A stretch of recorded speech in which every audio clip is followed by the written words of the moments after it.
এই যে পয়লা বৈশাখ 31 নাইট করি, এটা হলো প্যাগান ধারণা, প্রকৃতি পূজা। সেটা কি? বছরের শুরুর দিনে আমরা যদি খুব ভালো করি তাহলে পুরো বছর ভালো থাকবে।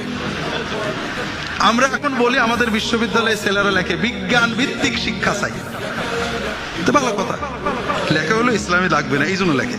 তাছাড়া বলেন তো, আমরা যখন বলি এসো হে বৈশাখ, এসো এসো এসো, এটা তো বিজ্ঞান ভিত্তিক। বৈশাখ তো শোনে, বৈশাখ শুনে না? কি উদ্ভট! সেই বর্বর যুগের বর্বর প্যাগানিজম আমরা ডেকে আনিছি, বৈশাখকে ডাকছি এসো হে বৈশাখ, এসো হে বৈশাখ।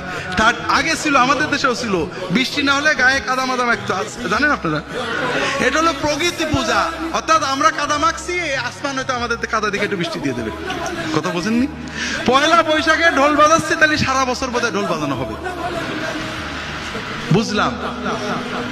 কিন্তু পহেলা বৈশাখে, সামনে কাল বৈশাখী, আসো আমরা পয়লা বৈশাখে সবাই অন্তত গরিবদের জন্য একটা ভালো বাড়ি বানিয়ে দেব, গরিবদের ঝড় আসছে একটু খুঁটিগুলো মজবুত করে দেব, দুটো পলিথিন কিনে দেব। বছরের প্রথম দিন আমরা মানব সেবা দিয়ে, কল্যাণ কর্ম দিয়ে শুরু করবো, যেন পুরো বছর ভালো থাকে। কেউ বলে নাকি? কারণ এই কথা বললে তো ভিসা নেই, বাণিজ্য চলে না। খাও খাও, পয়লা বৈশাখে যদি শাড়ি একটা না দিতে পারো তাহলে দড়ি একটা কিনে দিও। বড় দুঃখ, বর্বরতা, বর্বরতা, একেবারে পুরো দেশটাকে বর্বরতায় ভুলে দিয়েছে। বিশ্বাস করেন ভাইরা, কোন সভ্যতা আর নেই।